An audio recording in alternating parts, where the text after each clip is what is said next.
Hello and welcome to the In the Pen podcast, a podcast about relievers, part of the Pitcher List Podcast Network. My name is Jake Crumpler, and as always, I'm joined by Pitcher List's bullpen expert, Rick Graham. Rick, it is officially baseball season. We have made it through the Super Bowl. It was not a great game. We're not supposed to talk about Hey, football on here, so well, and especially for you as a Massachusetts resident. yeah, But we should probably avoid talking about football, and instead, I can ask you if you're now a Bad Bunny fan.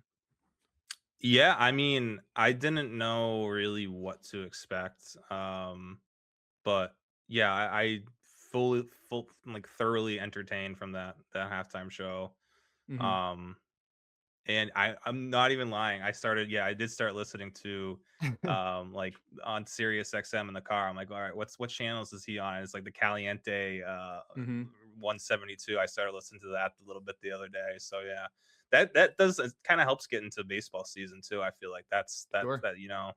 it's just yeah, I feel like it was definitely a really good show, and I know I have some yeah, I've heard his music, but, like, I never really, like, listened to it, but yeah, I mean, Mhm. don't know I'm not, don't know the lyrics, but it was, yeah, it was very entertaining. Yeah, and he had baseball representation out there, Ronald Acuna Jr. Acuna, yeah. Yeah, that was crazy. I was noticing the people in the background. I didn't even see Yeah. Acuna until I went on Twitter, but, yeah, like Pedro Pascal, I saw Jessica Pascal Alba. was the first one, I'm like, Yeah. "Wait, is that" yeah, Yeah. and Well, then, I was yeah, like, "Is that Jessica Cardi Alba. B?" Like, I know he has a song Yeah, with yeah, Cardi B, and I was like, "Wait, is that Pedro Pascal? Like, what's going yeah, on?" And then I saw Acuna later. I was like, "That's so I weird." know. Yeah, I haven't listened to a lot of Bad Bunny. It's hard for me to become a fan, not for the music itself or the language. It's mostly because he's, like, a huge Dodgers fan. That's true, yeah, I mean if you're talking about I mean, there's a lot of good musicians out there who are Dodger Mhm. fans, or I mean, what there's got to be a lot of good actors too. I mean, a lot of good, They're all you're bad cutting in my mind. you're cutting yourself, yeah, you're kind of cutting yourself short there if you get rid of all of the Dodgers fans from your life. But I get it. Yeah, it makes sense. Yeah. No, I mean, if I'm friends with somebody and they just happen to be Dodgers fans, like, that's too bad. We can joke Yeah. about it. But if it's like, if I'm choosing whether or not to follow somebody on Instagram or listen to somebody's music, like, that's gonna factor in a little bit for me. But oh well. That'd be like if I'm I upset. I don't like Jay-Z's music because he's a Yankee fan. Like, nah, that's not. That's I'm not the not gonna reason be I like don't that. like Jay-Z anymore. Well, He's in the news for all the bad reasons recently. I uh, was very surprised to see him show his face at the Super Bowl after all it that. was a little surprising. I know. I Yeah. know. Oh well. Anyway, Yeah, yeah, yeah. Let's move on from that. That's topic for a different podcast, one that I would like to host. I mean, you have no idea how many tweets I've oh no. bookmarked about that kind of stuff, man. I mean, it's like I'm like the conspiracy theorists, they're winning. They're winning everything right now. It's crazy. We're right about everything. Let's move on though. I've had a cold for like a week and a half, so I'm still recovering from that. But the good news is if you're watching on YouTube, I do have a slightly different background. I debuted I noticed the, this. Yeah. the art piece first. I made that a couple of years ago. It's Okay. just like little postcards of baseball stadiums. And then above it, have this clock that my grandparents got me for my birthday this year, and I just put it up. My birthday was in August. So it took a while to put it up, but It's it blue. says Jake knows baseball on it. You can't really see it because of the glare of the light, and it's Uh, purple. You can't really see that either. okay. That yeah. But if I turn off all the lights, it looks pretty cool. Oh yeah. There you go. Yeah, We can yeah, make this an after dark podcast. yeah, yeah. But I think it livens up the background, which before was just plain white wall and closet. So now we'll see how long live at my mom's house. But for now, it'll look cool on the podcast. Yeah, I like it. I like it. Thank you. All right. Well, this is a relief pitcher podcast. So let's talk about some relief pitchers. Today, we're going to cover the minor transactions that occurred over the past couple of weeks, and we'll talk about some news. And then the main topic we've got today is covering Rick's updated reliever rankings. He recently released his top 300 relievers for fantasy baseball in 2026. It's an incredible feat of an article. I mean, how many words were in it? 20 plus thousand? Yeah, it was close to 26. It was over Wow. 25. I don't know. I've been working on it since like December, and Yeah. it's to the point like today, it's like someone was asking me about someone like Elvis Alvarado, and I'm like, I don't even remember writing what I wrote because that was in December. But Yeah. like yeah, I mean it was good to finally have like kind of some time to be able to go through every single like really kind of dig in deep with every reliever that's potentially going to be relevant this year. I Mhm. mean, a lot of them won't be, but those guys who are just having some more background on some of the more lesser known guys was nice to have right now. Right. Well, congratulations for getting that done. It's very impressive It's, work. I mean, I just finished my top 100 starting pitchers. I haven't even written the article, yeah. but just ranking them all, it's a lot of work to do. So I can't imagine doing 300, especially with guys that are usually inconsequential, have very small sample sizes. It's a lot of work to do. Yeah, especially I mean when you get especially relievers, it's like after 200, it's like all right, I'm just gonna. It's mostly guys that are in systems that could, I don't know, like they're guys who are still just kicking around with Mhm. some upside or something. They have at least one pitch that's interesting, or, but yeah, that's why when Nick does like 400 starters, and like I've talked to him about it, like I'm not even sure he's doing 400 again this year because it's like Mhm. you get to a point where like how if every team's got a 5-man rotation or even a 6-man rotation, and then you're also getting into AAA depth, and then like you're getting into like quad like double A depth and free agents and guys who aren't even on rosters. It's just yeah, it's a lot. It's a lot. Yeah, it is definitely a lot. So we'll take a look at the top 50 in your ranking, about maybe to 55, and we'll compare it to Yeah. the ADP ranking that we're seeing with these pitchers, where they're being drafted so far since mid-February or into mid-February, and we'll Yeah. compare that to how you have them ranked. Yeah, sounds good. I think we got at least, yeah, 50 or so. That I mean it gets really weird, but yeah, we'll go through it. Especially the early ADPs. There's definitely some surprising ones, both positively and negatively. So yeah, we'll see how it all stacks up. All right.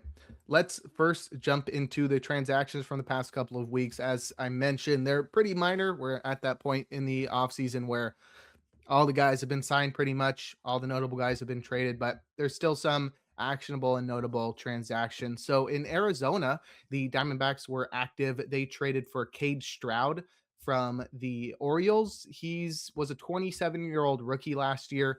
He pitched pretty well. I don't Yeah. think he's spectacular, but a 1.71 ERA in 26 innings last year with the Orioles. That's Cade Stroud. And then they didn't stop there. They traded Blaze Alexander to the Orioles for Cade Stroud, but they didn't stop there. They also brought Paul Sewald back on a 1 year, $1.5 million deal. And they have a bunch of minor league deals that they've completed across the offseason. Derek Law, John Curtis, and Sean Dubin, Junior Fernandez, and Jonathan Loizaga. So a lot of guys that are going to mix into this wide open bullpen. How do you think Cade Stroud and Paul Sewald factor into the Arizona arm barn?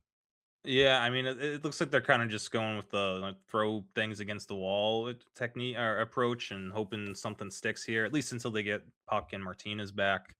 I like Kate Stroud. I thought even so before, like way earlier, before Ryan Helsley signed in Baltimore, I thought Stroud was someone to keep an eye on in that closer situation, since they didn't really have anyone. Um, then obviously Helsley came in and they got Kittredge back, so opened some things up for Stroud to be moved. And I mean, now he's in a situation in Arizona where it's wide open.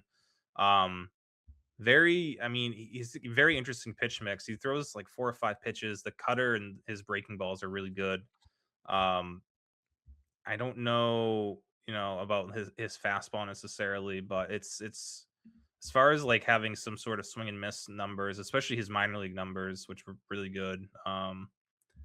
Yeah, there's I would put him in like the Dre Jameson like upside, but not really, could go either way in category. Seawald, I mean, that's now I was leaning towards Ginkel as being the favorite. I mean, Paul Seawald's got more closer experience than anyone there now. He wasn't necessarily bad last year. He just didn't pitch a lot. I think Mhm.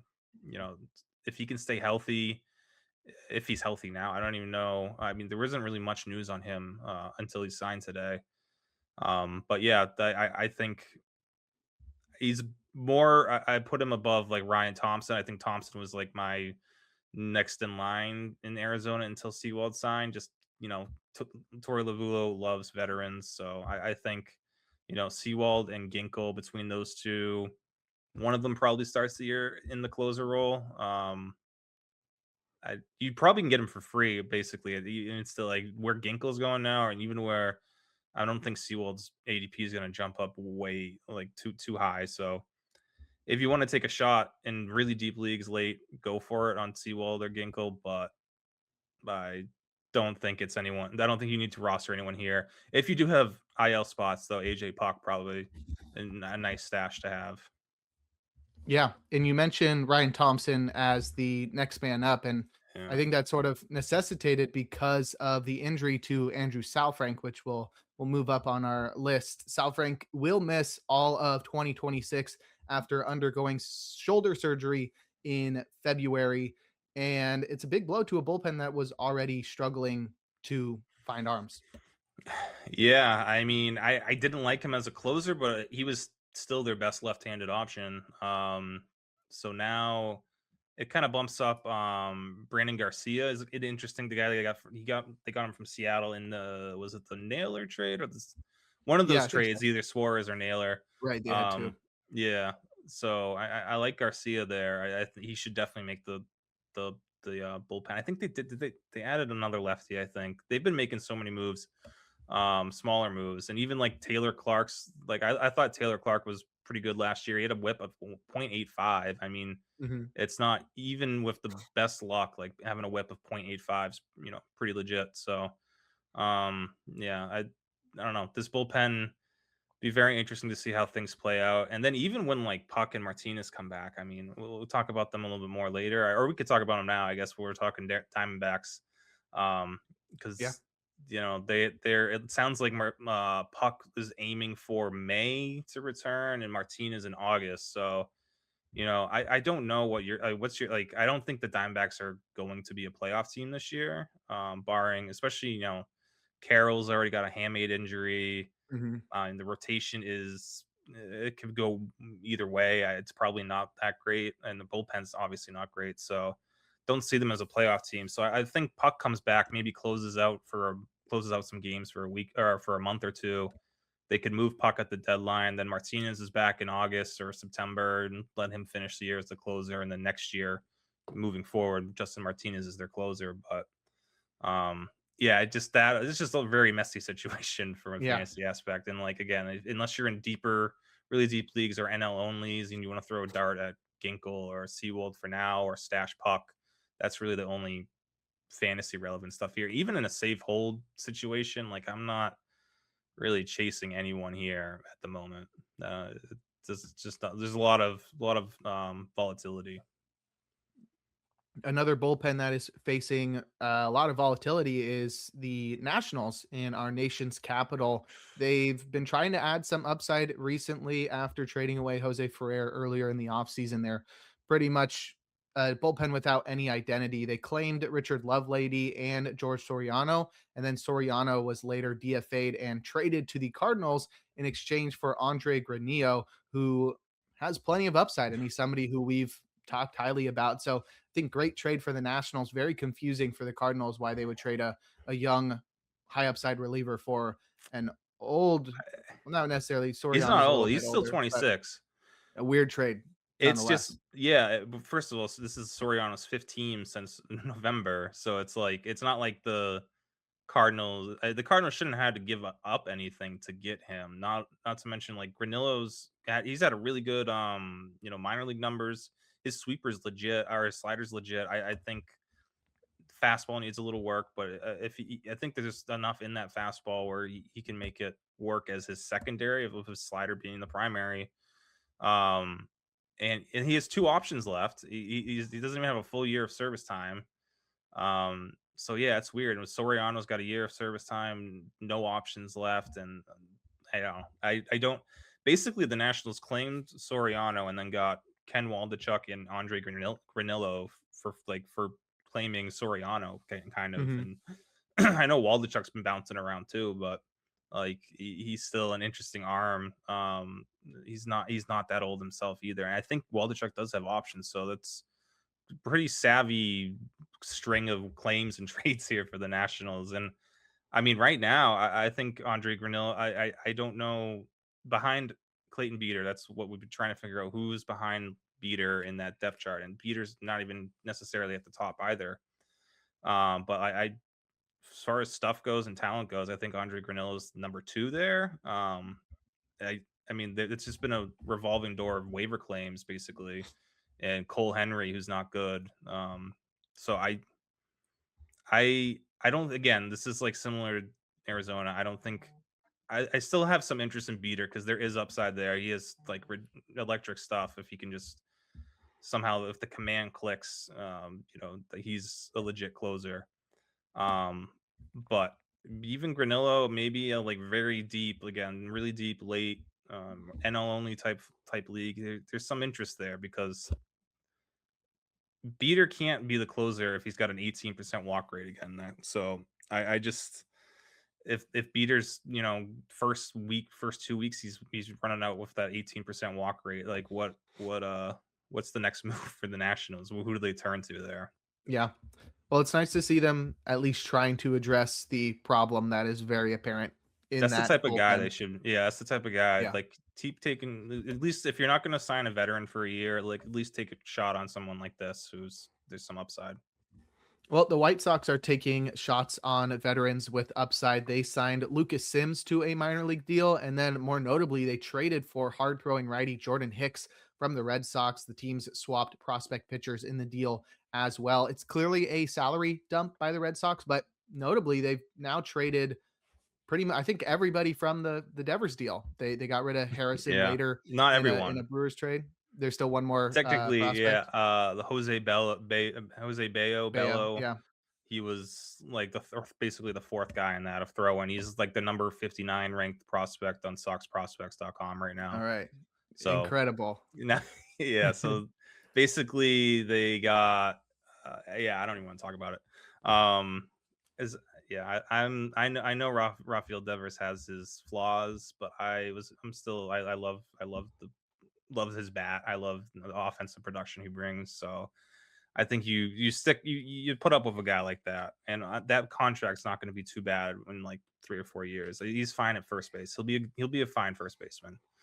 Yeah, But well, anyway, hopefully. anyway, Jordan Hicks. I mean, uh, looking at him, it's like he's had two half good seasons in his career, really, and the rest has been very mediocre.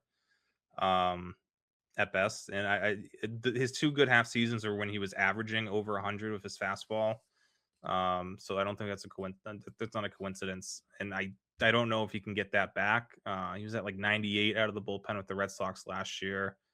And it's just unless his command really takes a step forward, but he misses middle like way too much. And just a lot of hittable pitches for a guy who has like if you think if there was 98, 99, he's going to be unhittable, but he's very hittable.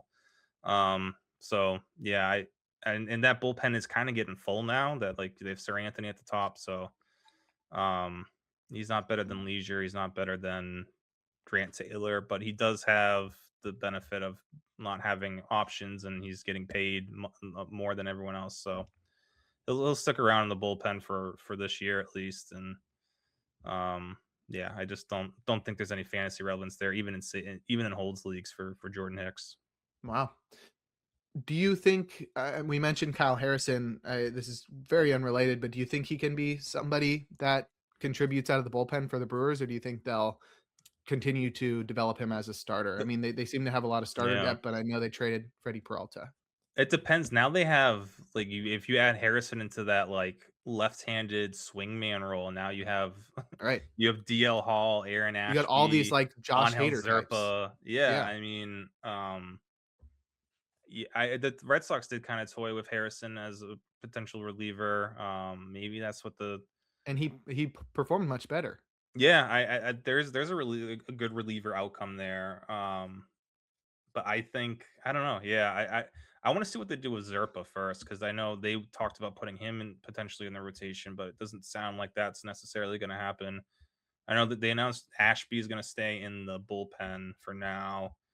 Um, yeah, I don't. They've so many lefties there, and then Drohan too. When was also in that deal, another left-handed pitching prospect who I like Shane Drohan a lot too. He's had some bad injury history in the past couple of years, but there's a legit arm there for them as well. So I don't know. They have all these lefties who are destined to be like swing guys in the bullpen or some fifth starters. We'll see how it plays out, but I think Harrison probably is better off in the bullpen, unfortunately.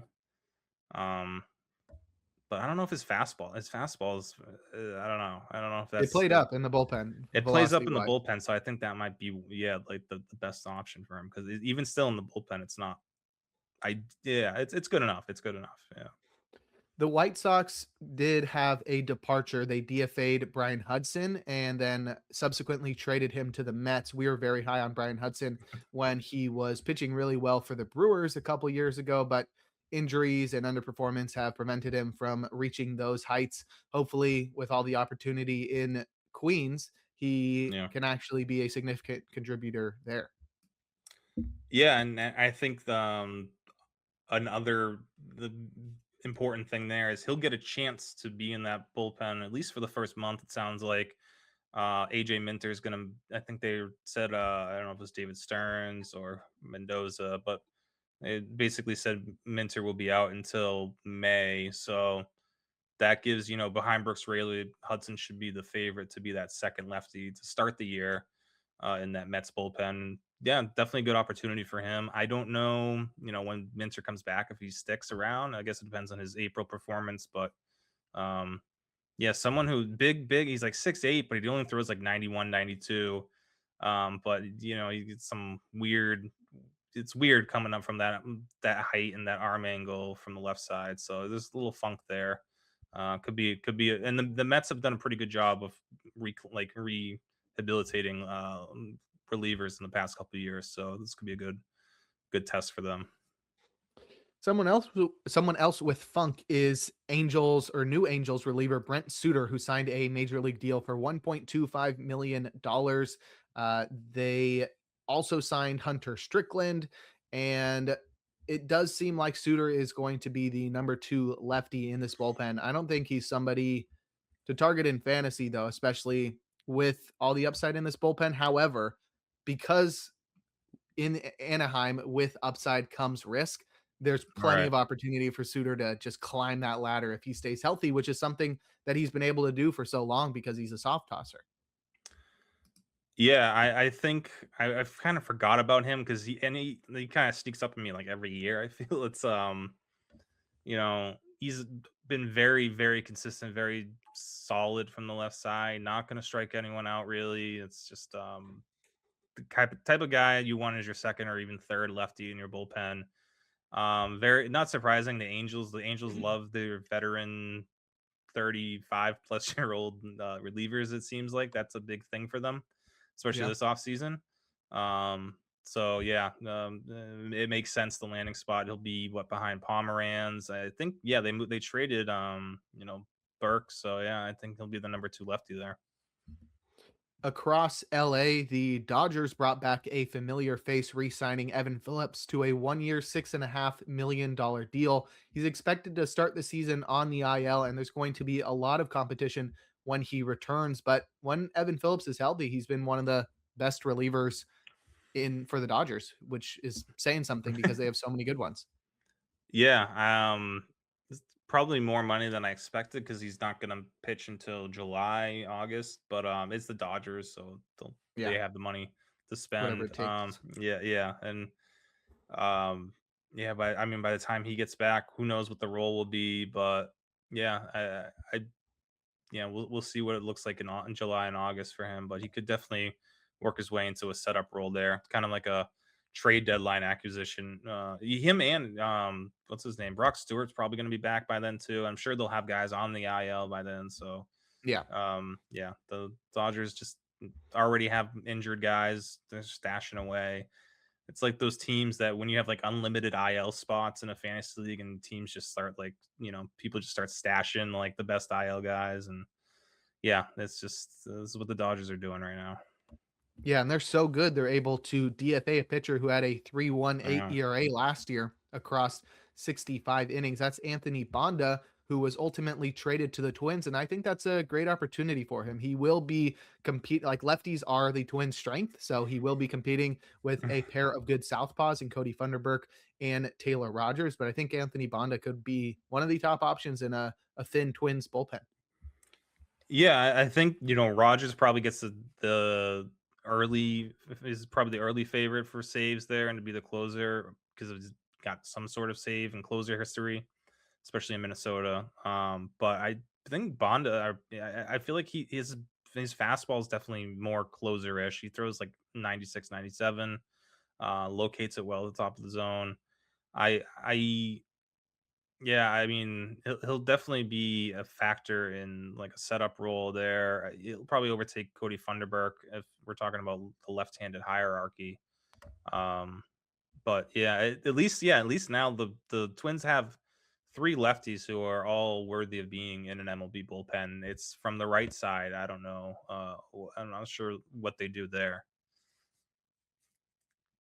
Yeah, for real. But they are attempting to address that. They signed a bunch of veterans to minor league deals and claimed Jackson Kowar. They signed Liam Hendricks, Julian Merriweather, Matt Bowman, and Eduardo Salazar. So same situation as the D-backs where they're throwing stuff at the wall and seeing what sticks. These guys are very risky, mostly in terms of their injury risk. We haven't seen Merriweather or Hendricks healthy for a while, but they definitely have upside if they can pitch.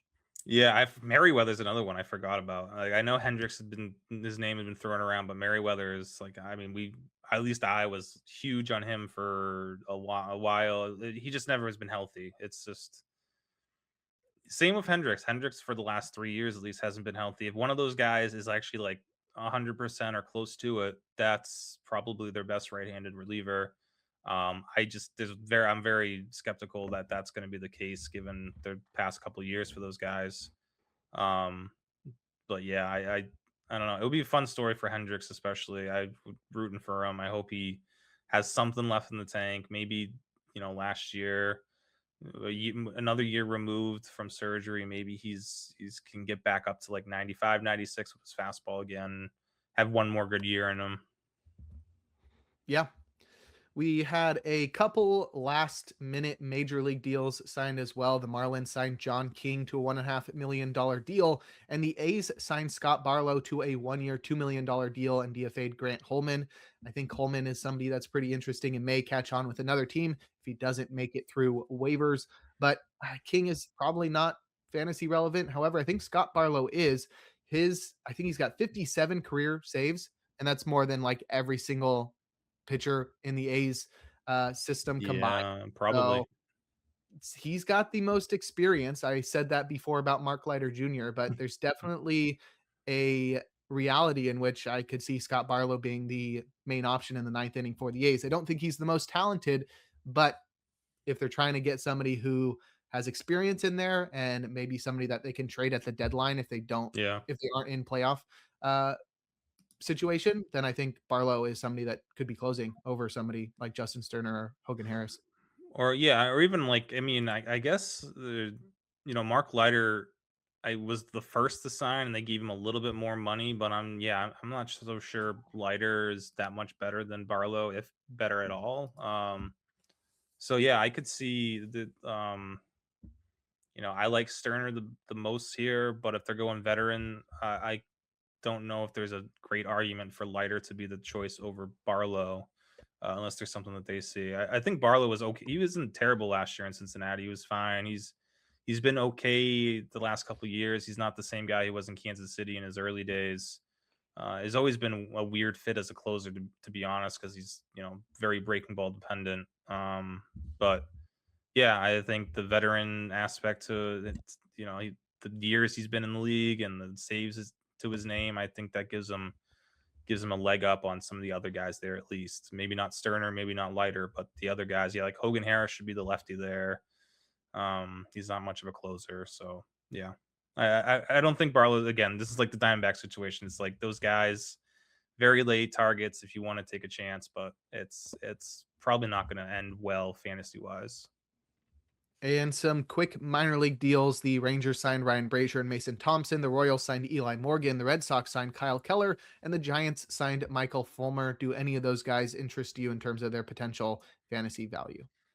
Um, I guess I mean maybe if the Rangers just because again that bullpen is very there's no depth there. So Brazier and or Thompson should probably make the opening day roster.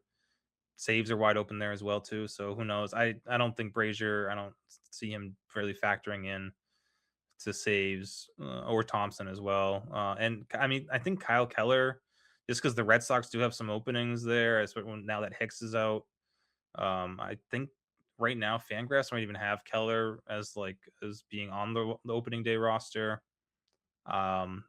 Big command issues with him, and he hasn't pitched in the majors in a while. But I guess there's kind of some interest there. I have no idea what Michael Fulmer's done in the last like 3 or 4 years, to be honest with you.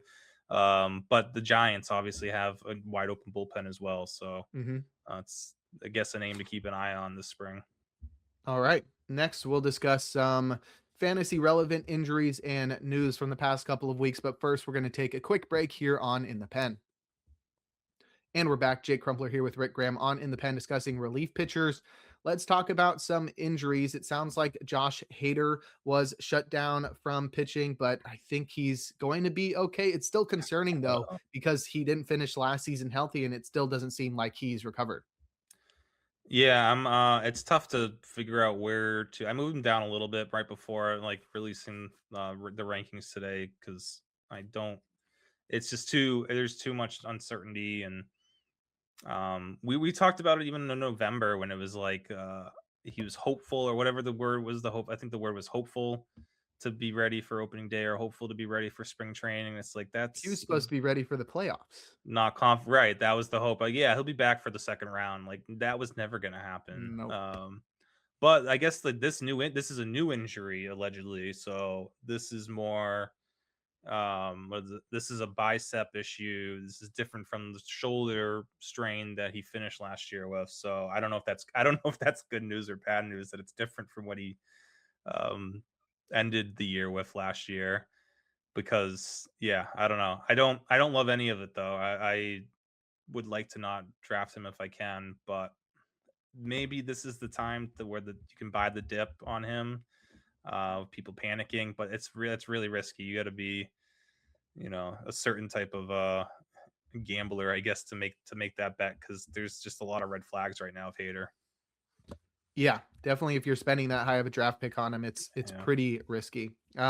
Moving on, Joe Jimenez could miss the entire 2026 season, and that sucks because he just missed the entire 2025 season. uh, Sounds like the knee injury he has is very complex. yeah. That's Walt Weiss calling it a very complex injury. I mean, two straight seasons with a knee injury is, I would say, quite complex. Yeah, I mean, at this point, and I know he's not the oldest guy, but that's just like, is he gonna be able to pitch again, or is that like this something's going on with his knee that is more than just a normal injury there? So, um, yeah, I mean that makes sense now to how aggressive they were with getting bullpen help this offseason because I wasn't sure that they would be. I thought they were banking on Jimenez to come back. But yeah, clearly they knew he wasn't going to be someone they can really rely on this year. So yeah, hopefully I want to see Joe Jimenez back. He's a really good reliever. But yeah, well, the Braves bullpen should be fine without him. I think they're pretty deep. The Angels manager Kurt Suzuki is not eager to name his closer for 2026, and I don't blame him. There's lots of good relievers, and they're also very risky. Looks like Ben Joyce threw a bullpen session, so it looks like he's moving He's towards pitching. He's being throwing. healthy. Yeah, Yeah. that's it's comforting. But on the other side, on the flip side, Robert Stevenson had experienced symptoms of thoracic outlet syndrome. It's not a full-fledged diagnosis, but it is concerning for a guy who has been injured for like 2 straight years. So we're already starting to see the cracks show in that Angels bullpen. I know. I can't, I don't wanna quit Robert Stevenson, but, it's just like, it's I don't where did this thoracic outlet, I mean, what's going on? Like, this dude, since he's something maybe with the Angels, I mean, I don't know, he just hasn't, he's had all sorts of injuries since he got there, and just hasn't been able to stay healthy. Um, he says he's just a little bit behind everybody and should be ready for opening, or he's confident he'll be available for opening day, which what does that mean? I don't know. But yeah, I don't think Joyce will be ready for opening day, but he should be. So if both these guys are miss opening day, then I guess we're really gonna lean into Kirby Yates being the closer there to start things off. Um, Not okay, inspiring. yeah, we'll I see think how I'd that rather goes. have Ben Joyce than Robert Stevenson right now, to be honest. He's going in the right direction.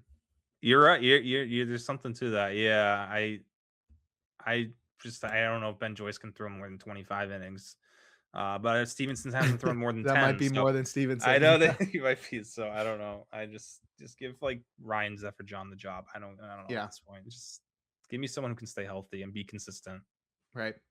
All right, let's cover some news really quick. It looks like Ryan Walker is working to win the Giants closer job, which means that it's not guaranteed. So he's going to have to compete with the rest of the Giants relievers. I think it's pretty much his job Which is who? because nobody really Yeah. has um, any experience in that role. But there are guys with high upside. Joel Peguero throws really Mm. hard, but I think Walker will probably walk away with that job. But it looks like he's going to have to earn it. Yeah, I think they're. It does sound like they're. I mean, I'm trying to like read into the quote that Posey, like it sounds like they're going to go with a closer and not go with a committee, but they just won't name the closer yet. So like it's different because sometimes they'll be like, well, we'll just mix and match. But it does sound like there will be a closer here in San Francisco. They just don't know who or yeah who it's going to be yet. So um that's so for me that means like Ryan, yeah, it's Ryan Walker's job to lose. He would probably have to have a horrific spring, and or Paguero or someone else would have to have like an awesome spring to take that job from him. So I mean I don't love Ryan Walker, but as a closer, but he's like setting up to be one of the more safer late round like saves options because he job should be his, unless he really just has a terrible March, I guess. The rest of the news we have is not really surprising. I think I could have predicted all Mm. these. AJ Hinch of the Tigers implied that Kenley Jansen is the favorite for saves. No surprise there. Skip Schumacher said that Robert Garcia and Chris Martin are the front runners to receive save chances for the Rangers to start the season. Alexis Diaz could be in the mix as well, but I would bet a lot of money against that. The Blue Jays manager John Schneider was asked about Jeff Hoffman, and he said he's 100% confident in Jeff Hoffman if he's closing games, and they're hopeful Jimmy Garcia is ready for opening day. And lastly, Craig Counsell said Daniel Palencia is going to be the closer. Any surprises across these four clubs? Definitely not with Palencia.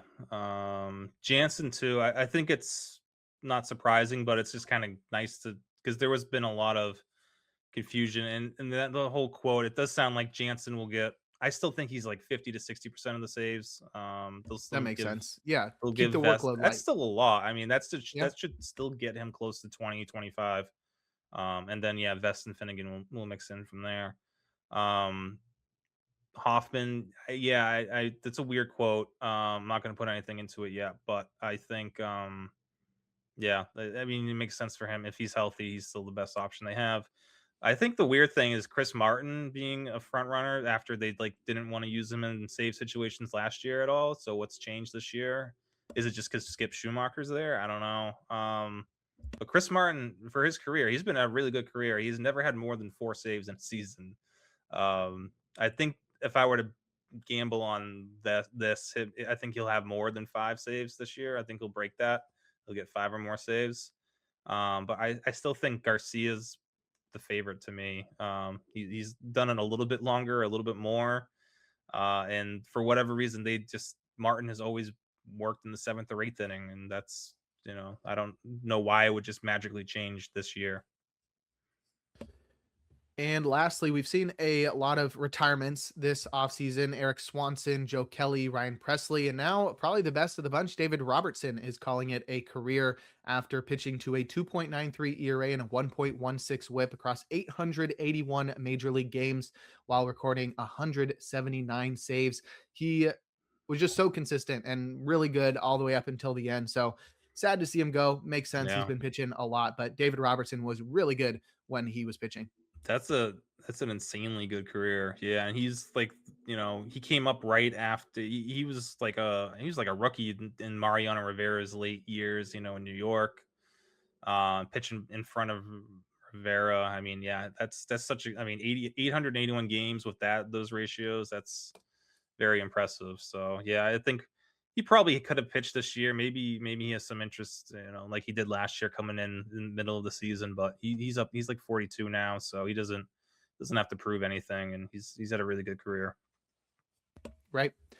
All right, let's jump into your reliever rankings. Make sure to check out Rick's top 300 relievers for fantasy baseball in 2026 over on pitcherlist.com. But today we're going to look at the top 7 tiers that he has and compare it to ADP as recent as February 12th. So let's start with tier one. We've got Mason Miller, Edwin Diaz, Cade Smith, Aroldis Chapman, Devin Williams, Yohan Duran, Andres Munoz, and Josh Hader. I think that's been pretty consensus throughout the whole offseason, even with all of the moves that have been made. I think the only guys that's changed teams is Devin Williams, who signed with the Edwin Diaz. Mets. And Yeah. oh, Edwin Diaz too. Good call. And you can suggest too that Cade Smith had some positive news as well with Emmanuel Clase looking like he's never going to pitch in baseball again. But Yeah. it looks like there is a consensus at the top with Miller and Diaz. I don't think there's much to talk about there, but it looks like you're higher on Cade Smith and Aroldis Chapman and even Devin Williams than the rest of the pack. You have them at three, Yeah. four, five, where ADP has them ranked 5, 7, 9. What do you see from those guys that has them above guys like Yohan Duran, Andres Munoz, and Josh Hader? I think Cade Smith, he's been incredibly consistent the last 2 years. And that this is just such a good situation in Cleveland for him right now. He's got the role to himself. Has a pretty good, setup group in front of him to get him the ball. They're gonna win a lot of close games when they're winning games. Um, like again, there's everyone here has a little bit of a question mark with him. It's just like he's had a big workload. Um, but as long as he doesn't show any effects from the last 2 years, like, pitching a lot, he should be. I think the difference between him and Duran is just the way that they're trending. I think they're kind of comparable. Kate Smith's better strikeout guy. Duran's strikeout numbers have been just. I mean, they're still fine, but they've been decreasing year over year. So don't love the trend there. I still like Yohan Duran. I think 6 is still pretty safe. And honestly, between 3 and 8, it's very interchangeable here. Chapman is one like I don't really understand. I see a lot of people freaking out about Chapman, like I'm scared or like I don't want to. I think everyone's just expecting like a huge regression from him, and there definitely will be some regression, but I don't.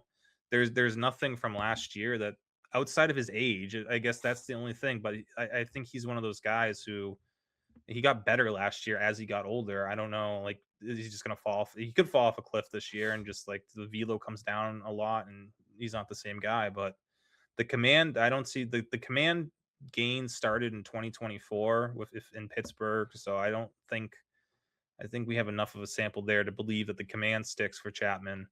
Um, I guess yeah, the only concern I have is just age finally catching up to him. But he's he looks pretty good right now in his off season.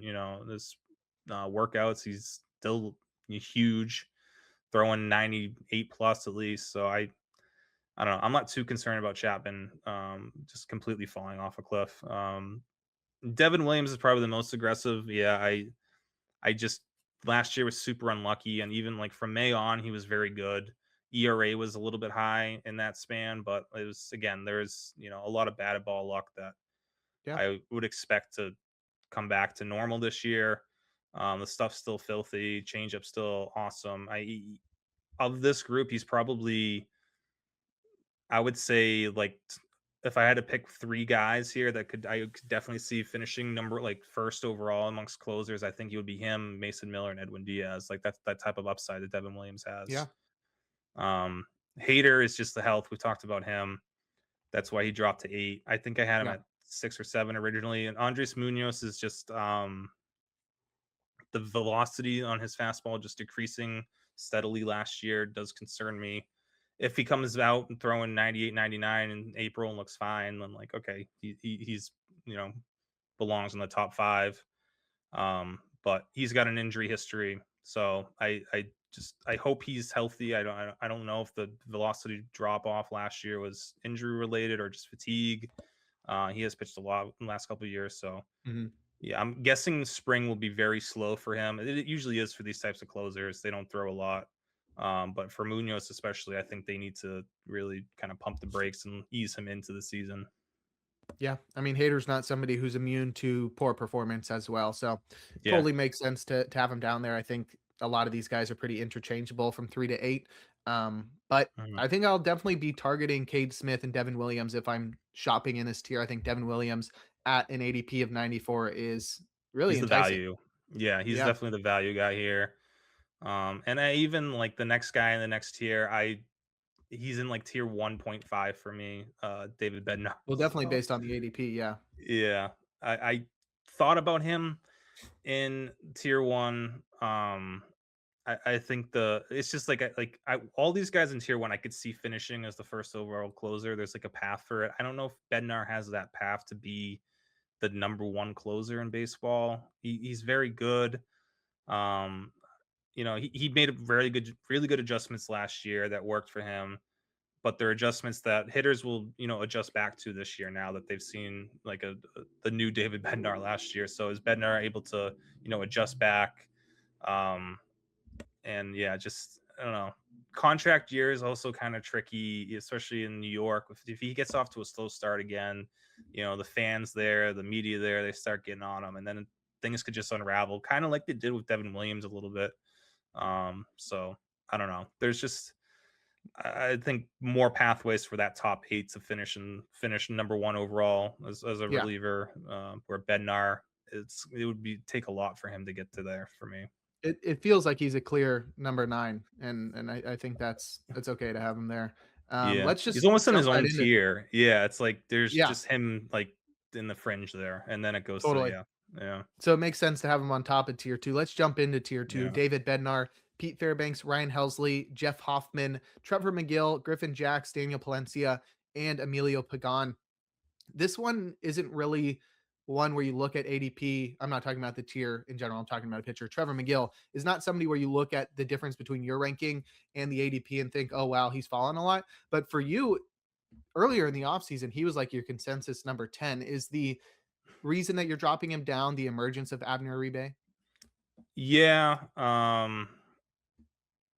Because I there had Jeff Hoffman above I McGill know. before, and that felt Yeah. like a little bit, risky, but you're in the same boat If now. if I knew if yeah, like, if I knew there's also the injury thing with McGill, and to be fair, though, Uribe's got a scary injury history too, that's not, but with McGill, like, if I knew McGill and Uribe are both getting 60 innings this year, they're giving me 60 healthy innings, I think I would definitely go with McGill because I think if he's healthy, he'll be the closer there, he'll be getting the saves. But there's a lot of risk. I don't, um again, like if McGill's healthy, he's in that first tier. I There's just the risk here, and I still think even at his ADP, if you're someone who is a little like likes to take risks on closers, like I still like McGill's value, especially if you're in like a points league where you're still getting points for if he does end up behind Uribe, you're still getting some points for holds. And I mean, McGill's going to be a great strikeout guy who shouldn't have too many, blow ups, so he Mhm. shouldn't hurt you too much in holds leagues. Um, but yeah, I think it's just the risk.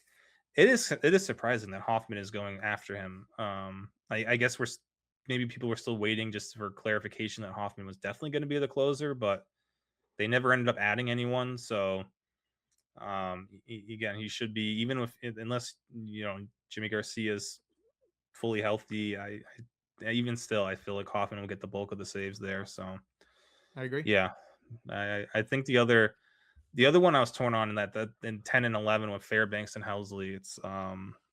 And I understand going with Helsley over Fairbanks, but I know something the way Fairbanks has just been like what he did last year in the second half. He added like a new cutter. He threw it 13% of the time in the second half, and it made him. He was absolutely dominant in the second half. Just the ability for him to kind of tinker with his arsenal and Right. adjust and do that on the fly. Really, just like adding a pitch midseason.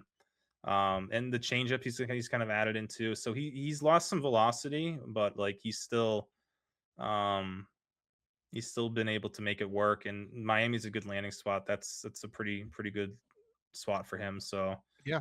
I mean, both um both Fairbanks and Helsley have their risk. I mean, yeah. Fairbanks hasn't really touched the strikeout upside that he had a couple years ago, and Helsley had that huge blow up in the second half last year. I think many people assume Helsley's just gonna bounce right back, and I Yeah. think Fairbanks' job seems a lot safer because it doesn't seem like his floor seems a lot higher than Helsley's, but I think Helsley's got a higher Yeah. ceiling. But we have seen Fairbanks look like the best reliever in baseball before.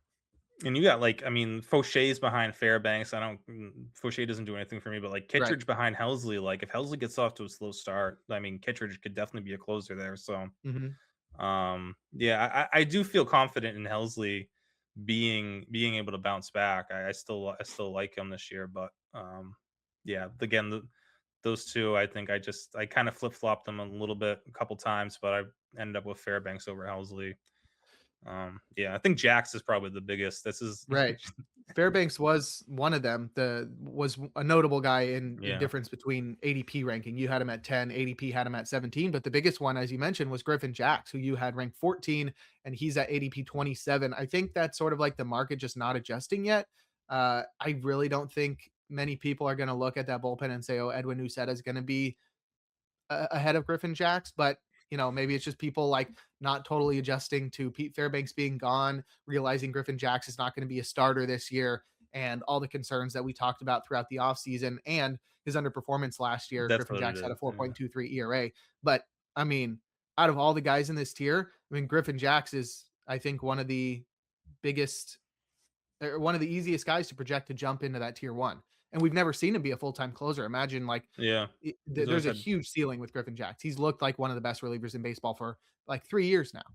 Yeah, I mean, and even last year, his metrics, his like peripherals, throw out the ERA, they all were better than actually the year before. Like the Sierra XFIP, whatever you want to look at, they were better than they were in 2024. He gets better Um, every year. yeah, and I mean, his he has he has a really good fastball, but his slider and changeup are both like elite tier pitch, off speed pitches. So that paired with the fastball, which the fastball had issues last year that I think can be fixed. He threw it. He was he was down in the zone way too often last year as compared to where he usually is. Just starts to elevate a little bit more. He'll be fine, or even where he used to be. Um, I I think first of all, yeah, Tampa Bay Jax has been him and Garrett Clevenger have been the only two guys that have been constantly mentioned as being a potential closer there. Even you said has been mentioned by a couple guys. I don't know who, I forget who, but like there's been like 8 or 10 times where like someone in the Rays organization is talking about who's going to close out games, and Jax has always been mentioned as well as Clevenger. You said has been mentioned a few times as well, and I'm sure he'll get a couple saves, but that's not the rule they like for him. And I think it was Cash who didn't even mention him. So that even the fact that Cash didn't mention Uceta the first time they asked him, I think they When they really just went like to it. arbitration with him too. Yeah, I mean I don't know what that means, but for the Rays, I mean for most teams it's nothing, but for the Rays, maybe there's something there. And he won Uceta. well, um, everybody's winning. All the players are winning. mostly, yeah. I Yeah. forget who someone lost. But yeah. Anyway, I think they liked Uceta earlier in games. His ability to come in and get the last out of an inning and like the sixth, and then pitch the seventh. That's like that, and that's a great role for him. I don't know if I don't think I would take him out of that. I think that's what he should do. Um, and then Clevenger's your only lefty, so I think you can use Clevenger in the 7th or 8th, depending on, or 8th or ninth, I guess, even depending on who's up in the order. But I still feel like that leads to Jax being, he should at least get 50% of the save chances there, if not more. And even if he gets 50% of the save chances, like that's, we were drafting Griffin Jacks at, it's 268 right now. We were drafting Griffin Jacks at like 268 last year when we weren't Yeah, expecting when he him had to be a Duran ahead of closer. him. Yeah, Yeah, like because we just knew we were going to get great ratios and a ton of strikeouts from him. yeah. So I mean, I think there's an argument to even move him up. It's like yeah, he seems more like the floor and ceiling are higher than most of the guys in this tier already. yeah, that's, if I were, if you were just guarantee me that you would get me 20 saves, I would put him up. Yeah, I mean, not tier one, but like it's near the top of this tier. If I were just told he was going to get 20 saves, Right. um, and I think that's definitely attainable, and that should be the way that this bullpen is deployed. It should be, Jax for 20, Clevenger for like 10, Uceta for 5, I mean, Brian Yep. Baker here and there. That seems like a Rays type bullpen situation. And again, 20 saves with his ratios and strikeout numbers is, it's, especially in like head to head or points leagues. I mean, that's massive. That's Right. huge. So And he's got the return back to Tropicana Field working in his yeah, favor they as well.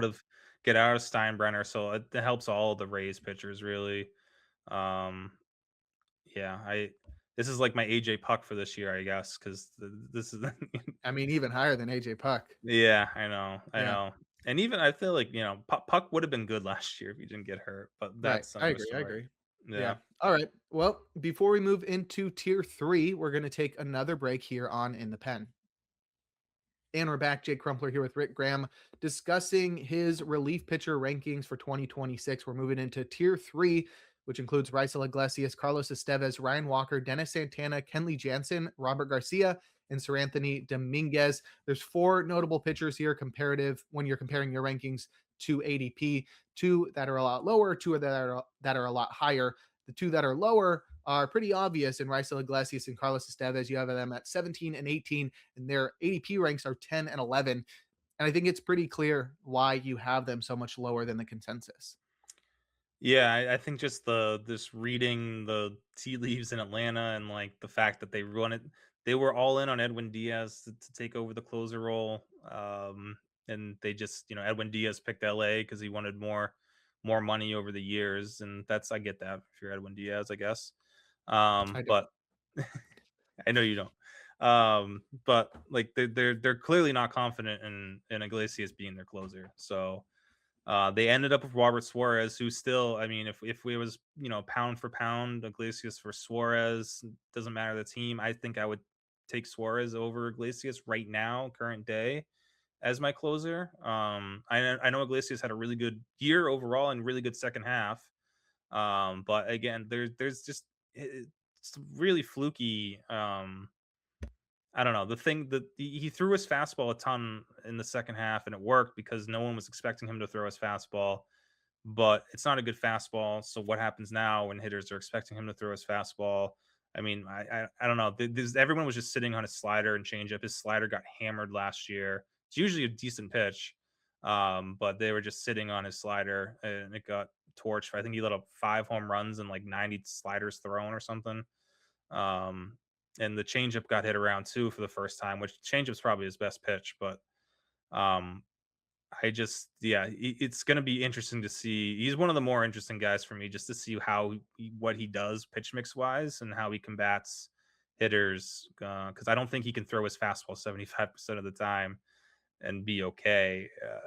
Because he also had like a 40% called strike rate on his fastball and sinker, and it's like, not again. These pitches don't move a lot. They're not high velo, and they're not located like on the corners. Like they're just hitters just were not swinging. So I don't know. W- Hitters have teed off on his fastball in the past. I think it's going to happen again Mhm. this year. But I and I think that he's gotten off to a slow start the last 2 years, and there's just no patience for it this year with Right. Suarez No being margin for there. error for There's Iglesias. if he gets on one bad week, maybe even like 2 bad outings, and like honestly, like they're going to move to Suarez pretty quickly there because he's going to be Suarez is the closer for the next 3 years there or 2.5 whenever he takes over this season. So Like, Iglesias is just there for the time being, but Suarez is their closer to be in the next, 2027, 2028. Yeah.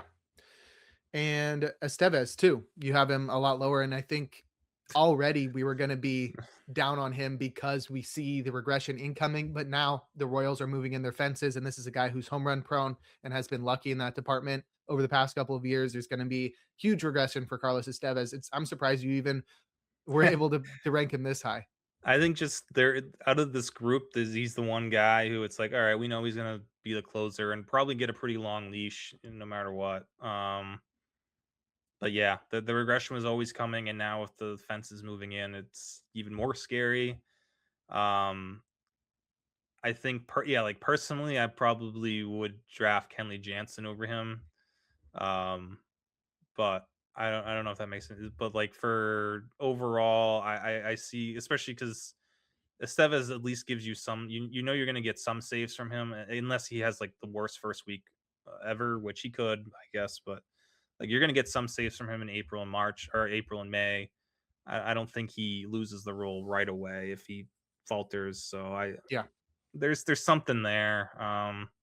But yeah, it's not someone I'm, even if he falls to wherever, 170, 180, I'm probably still not interested there. There's just so much bad that could happen.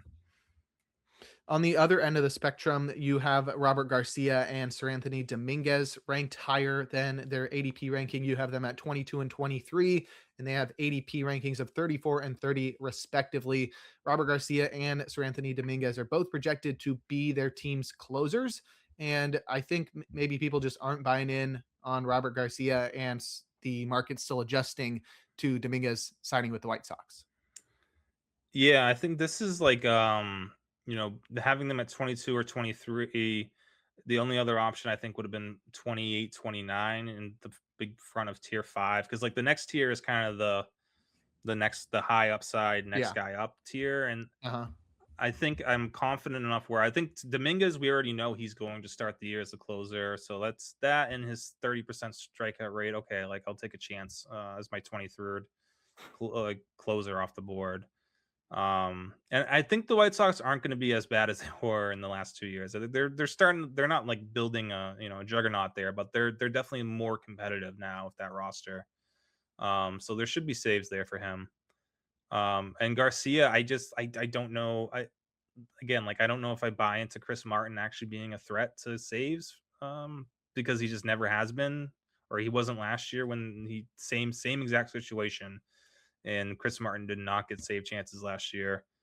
I guess outside of there just being a new manager, that could be that, maybe that's the difference. But it would be weird if Bruce Bochy wasn't willing to go to Chris Martin, because Bochy loves veterans. He had Kirby Yates closing out games the year before.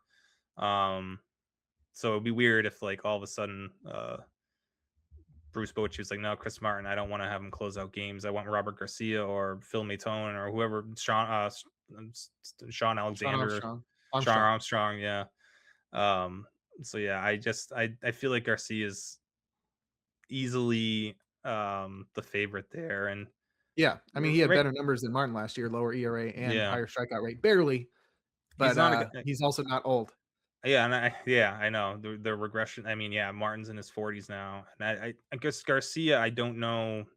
I don't love him as a closer. I like him as a really good left-handed Yeah, setup guy, but like the situation there, I feel like I also think with Garcia, I don't think he's gonna ever perform poorly enough where like he would lose the jaw. I feel like he doesn't have like terrible stretches for the most part. So like he's not as volatile as some of those other guys in that bullpen. So I think he could kind of just sneakily keep that role for the season, or at least be, option 1A there and get, again, 15 to 20 saves, which at this point in the draft where you're looking at 22, 23, if 20 saves would be awesome if your 22nd ranked closer gets you 20 saves. So all right. Tier 4 you mentioned was the high upside next man up tier. We got Robert Suarez, Abner Uribe, Brian Abreu, Garrett Clevenger, Kyle Finnegan, and Edwin Uceta.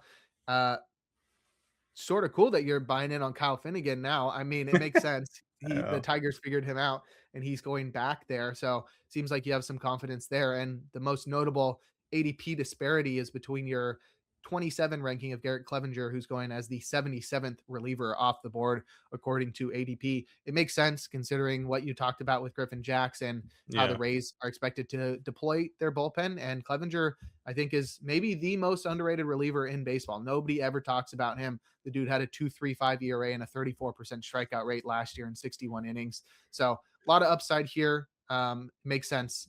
I would be interested in drafting all of these guys. I think, Suarez with Iglesias Yeah. struggling, Abner Uribe with the way that he was used at the end of last year, Brian Abreu with Josh Hader dealing with injuries, Clevenger, just because the Rays aren't going to, we don't know how they're going to use their bullpen. The upside's really high there. Kyle Finnegan, because Kenley Jansen could just fall apart. Yeah. And He's Edwin old Uceta, too. same situation as Clevenger. He is old. Yeah. Yeah. So I like this tier, to be honest, especially because of how late they're going. I think Suarez and Uribe are probably going to be a bit too rich for me inside the top 200. But if we're looking at like post pick 250 for the rest of these guys, I'm Yeah. in. I'm all in. I think this is yeah, this is where like tiers. This is why tiers exist and why they're important. I think because depending on what you've already done, or like for your first reliever or first two relievers, I guess you can. There's definitely a scenario where I would take Suarez or Uribe over Robert Garcia or Sir Anthony Dominguez, like depending on your league format, and whatever you already currently have on your Yeah. team. Suarez and Uribe could make more sense than Garcia or Dominguez. But if you're looking for this is more geared towards saves or whatever, save chances. That's where I think Suarez and Uribe, especially Suarez, has a chance to probably have more saves than Uribe does. McGill could always be traded to the Brewers. I mean, they traded Peralta, so they don't need to trade McGill to do whatever they want to do financially. But I wouldn't rule out a McGill trade. Abreu obviously needs to be rostered at this point with Hader, just his health being up in the air. And even still, Abreu is an awesome. He's not going to be a guy you're going to hate rostering because he's still useful in three categories. Um, Clevenger, yeah, I'm surprised that he hasn't moved up a little bit, especially like we said, like they've been mentioning Jax and Clevenger. Those are the two names that they keep talking about as a closer or getting save chances in Tampa Bay. Yeah. Ucetta's going above all of them. That's what I feel like Clevenger and Uceta should the gap there needs to come down between Uceta being the 25th ranked or 25th ADP reliever versus Clevenger being 77.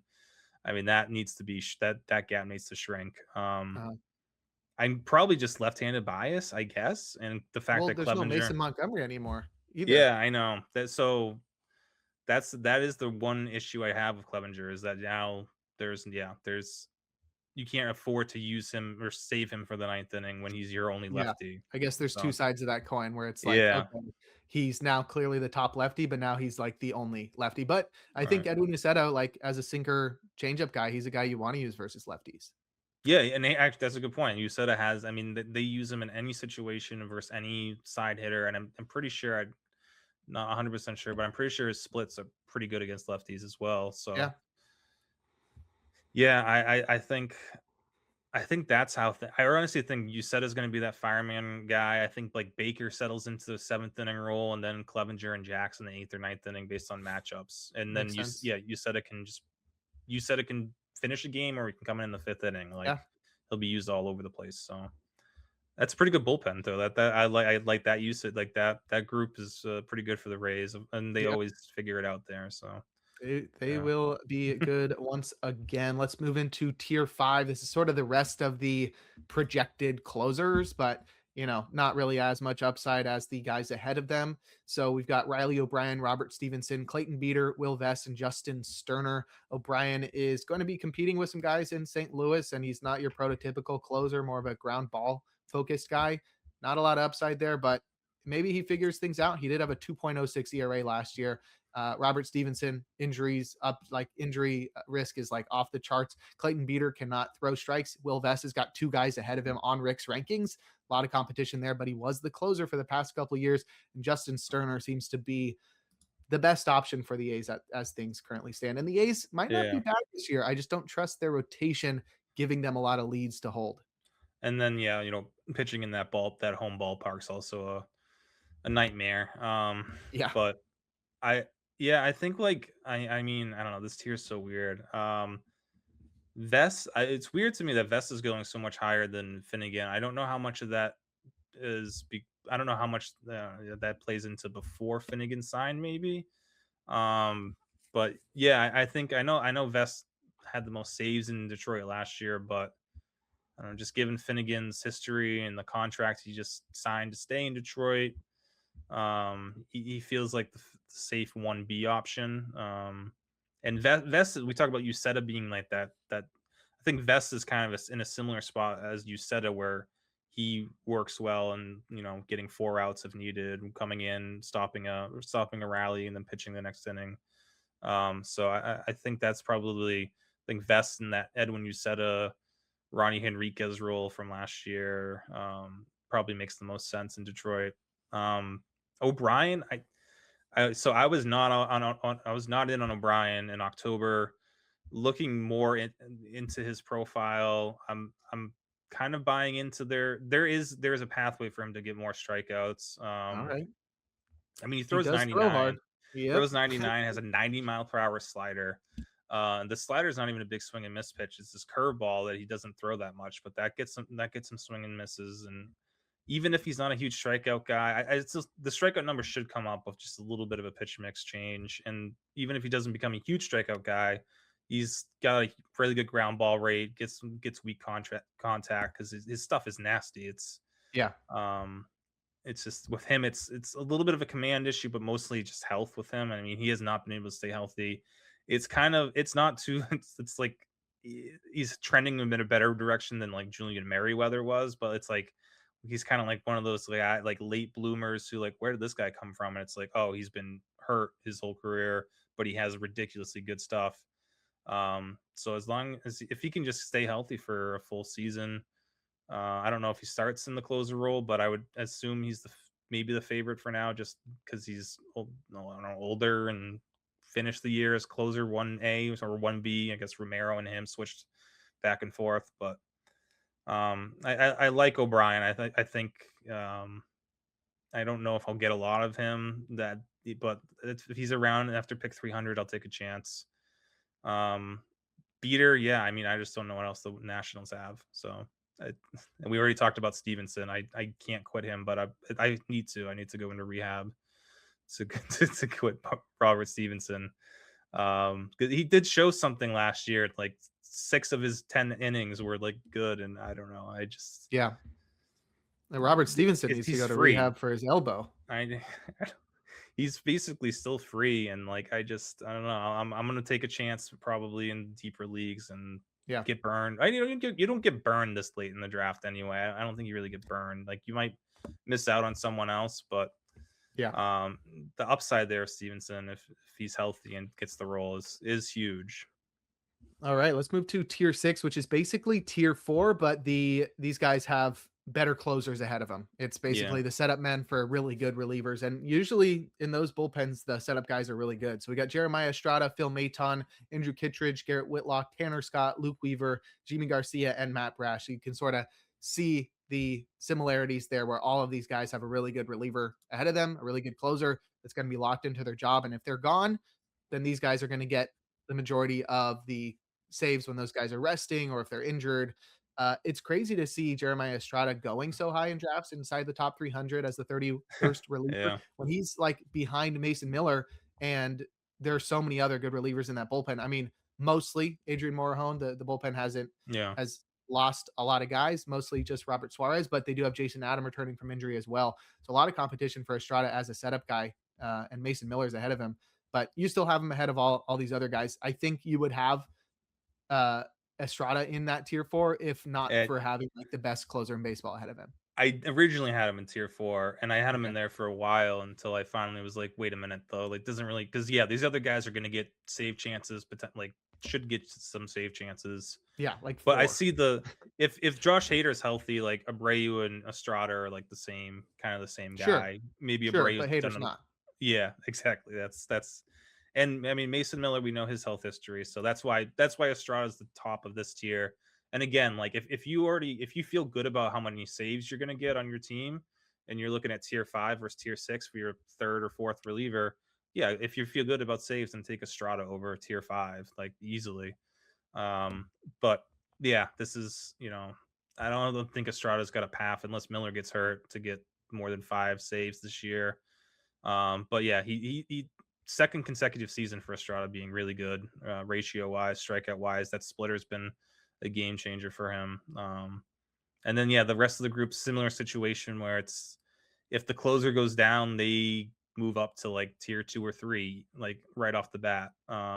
So again, I think Tanner Scott. It's funny to see Scott still going kind of high. I'm kind of glad because he's going to be good. He'll still be really good this year, especially now that the pressure is off him Right. and he can just settle into a setup role, which is probably where he was should have been all along. He did pretty good as a closer in Miami for a little bit, and even last year in spurts. But as a dominant left-handed setup guy, that's probably his best role.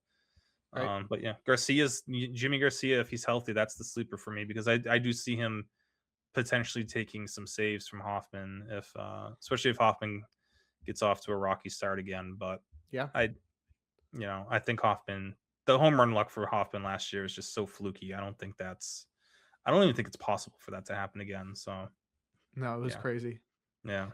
All right. Our final tier that we'll discuss today. Remember to go to pitcherlist.com to check out the top 300 relievers ranked by Rick Graham. He also has analysis for every single bullpen. He put in a lot of work, over 25,000 words. Definitely go give that a read. But let's jump into the last tier that we're going to talk about today. Tier 7, Kirby Yates, Taylor Rogers, Jordan Leisure, Lucas Urseg, Jojo Romero, Chris Martin, Kevin Ginkel, Joel Peguero, Paul Sewald, Adrian Morejon, Matt Swanson, Andre Granillo, and Mason Montgomery. It's just a full list of guys that are either within the range to be able to have an opportunity at a closer role, or they just have so much upside that ultimately they may just surpass everybody in that bullpen. So you have like the range of somebody like a Kirby Yates who's just waiting for everybody to get injured to get his opportunity, all the way down to a Mason Montgomery who's just waiting for his opportunity to show what he's got to really display how good his stuff is and overcome all the guys ahead of him. Yeah, I think yeah, it's a hodgepodge of it's a mix of yeah, like Yates and Rogers might start the year as closers, but I don't Sure. love the long term, you know. I don't love them long term, but then yeah, like Rogers is a pretty good discount, yeah, honestly. I mean for that at 104th reliever off the board, Yeah. 562 ADP. Yeah, I mean I especially to start like in an FBC and TGFBI, like yeah, my last pick, I'll take him, and hopefully I get a couple saves before he implodes, and like Yeah. that's what you're looking for at the end of drafts. Just at least a stretch or two where you get some saves, and Luke Jackson last year still helped guys out in the first month of the year, and then you're just able to move on Luke from them. Jackson. Yeah, like I mean, there's always someone or someone's at the end of drafts that, Yeah. or even in waivers or free agency that you can find for cheap saves early in the season. But just know, like Taylor Rogers, it's like the Vargas rule. It's like if once things start going bad, once he just even shows any cracks of losing that closer role, you just move on, and then we could probably chase like a Garrett Clevenger or someone like that. But yeah, I think outside of that, I mean, Leisure's ADP is probably just because this is probably baked Yeah. into before Still Seranthony adjusting. Dominguez, yeah, Hmm. was signed. But still, Chris Martin not having he wasn't even on there. And I think that's still kind of interesting. Again, another guy, late round dart now that especially since he's been named as a potential co-closer with Robert Garcia makes Chris Martin interesting. Again, same Yeah. with Paul Sewald now that he's got a team and he's got a team where he has closer experience with, and they don't have a closer. So, um, again, that was a late addition today, Seawald, because he was not even. I mean, I was not thinking about him as a closer option, but the right landing spot for him. Exactly. So yeah, the only guy we're waiting on is still Michael Kopech, and I don't even know if he's how healthy he is, but like he's the last free San agent Francisco. San domino. Francisco. I mean, just add. They need to add a body. Yeah, I mean, add someone. At least the Twins and Diamondbacks are throwing darts at guys. Like San Francisco hasn't even really done that. Michael Right. Fulmer, like that's not it. Bad So, dart. yeah. Well, let's close it out with a question about the Royals bullpen since we're both pretty confident that Carlos Estevez is probably going to lose the role at some point this year. We've got Lucas Urseg as the highest ranked Mm, Royals reliever at 46. He's going at ADP 94, which is pretty good discount. But I mean, there's other guys in that bullpen that I might have more faith in than Urseg. Only a 19% strikeout rate from Urseg last year, but a sub 3 ERA. However, they got Matt Strom from the Phillies this year, and that's somebody who not your prototypical closer, but 6 saves last year. He's been one of the most consistently dominant relievers in baseball for like 3 or 4 years now. And yeah. maybe the potential in like Nick Mears or Alex Lang comes out, but I don't know. I have a feeling like Matt Strom and Lucas Urseg might be guys to target. I don't. I might have Strom over Urseg at this point, but it's hard to say that just because of the handedness, to be honest. But what's your thoughts about those guys? Are those guys people you want to target at the end of your drafts too? It Yeah, seems like free like a free chance there at legit saves.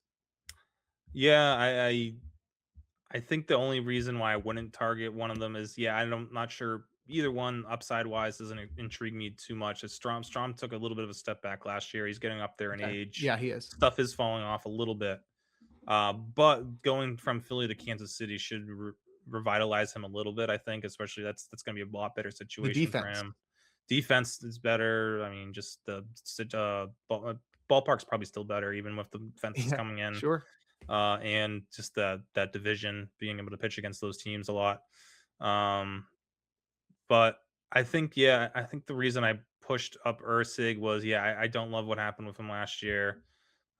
He was hurt, and I'm hoping that there's no lingering effects from that. And he can get back up to throwing 99, 100 again, where he was in 2024. And he is more of this group. He is the better ground ball guy. So if we're talking about, playing to that ballpark, playing to the new situation there, and that infield defense is really good. So I like at least Ursig has a safer floor, and he's right-handed. And the Royals have used him, in save situations when they first acquired him. Remember, he was their like only reliever 2 years ago that they trusted. Um, but even, yeah, I mean, Nick Mears is also there. It's also a guy Yeah, who is someone to keep an eye on. Or if Alex Lang can be what he was like 3, 4 years ago, then yeah. I another, think there's lots of upside here. yeah, it could be a very good bullpen, or at least good enough bullpen. I Yeah. think Strom, yeah, I don't. I think we did this last year where we compared my ranks with MLB Network's like the Shredder ranks. It's not even worth it at that point. They're Did, so goofy. I well, saw they had Strom on there they had Strom at in the top 7, 10. Yeah. which is just I mean, it I it makes sense if you're just looking at I don't the from past few years and you're looking at the results, even and you take out yeah. saves. I don't know how he's better than Yohan Duran in no matter in anything, but maybe He's yeah, got more maybe. strikeouts. Sure, okay, sure, yeah, Hey, maybe. I don't wanna put my name on the shredder. That's okay. I saw Bailey Freeman went on there from Foolish Baseball, and Yeah, he did. He I did was the like, first "Oh, that's baseman. pretty cool." Yeah, and Yeah. he had some hot takes. No Michael Bush was everyone was talking Yeah. about that. I don't hate that take. I know the Cubs fans think that's crazy, but I Andrew Vaughn over Michael Bush? yeah, and that's a little crazy. Yeah. That but but yeah, I know strong there was another one on there that was Jason Adam at 10 was like, okay, maybe Yeah, he's not. the dude's knee is broken. I know. I don't know. Like they always forget about Jeremiah Estrada in San Diego. They always talk about the other guys there, but Estrada Yeah. always gets slept on. He's so good. He is Um, very good. He's been yeah. good for a couple years now. But yeah, those are Rick's rankings. Once again, make sure to check out the full list with all the analysis, top 300 relievers for fantasy baseball in 2026 over at pitcherlist.com. And that'll do it for this episode of the podcast. Rick, why don't you go ahead and plug your socials and anything else you're working on as we enter spring training? Yeah, now that well, you can find me on socials at I am Rick Graham. Now that the this behemoth is out, or I'm going to be working this weekend on finishing our draft guide, which is available to PL Plus, PL Pro members. Um, that should be available next week. We'll have all of our rankings. hitters, starters, relievers, some prospect stuff, mock drafts, projections, all sorts of good stuff in there.